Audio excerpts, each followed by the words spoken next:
Mwana wa Tugure ogamba otya Raina ID efulumye bakachibwa wa Mr. Karim. Alhamdulillah bannange. Obaka bwenyiza okuwa Mr. Karim, though I've not found him here. Mr. Karim, thanks so much for the effort. I really appreciate, and may God reward you abundantly. Then I got a visit visa over freelance. Bamikwano mujje wano ewa African Advisor ajja bakolako.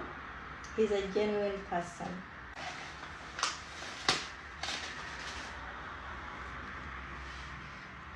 Yeyo yennyini n'amanya.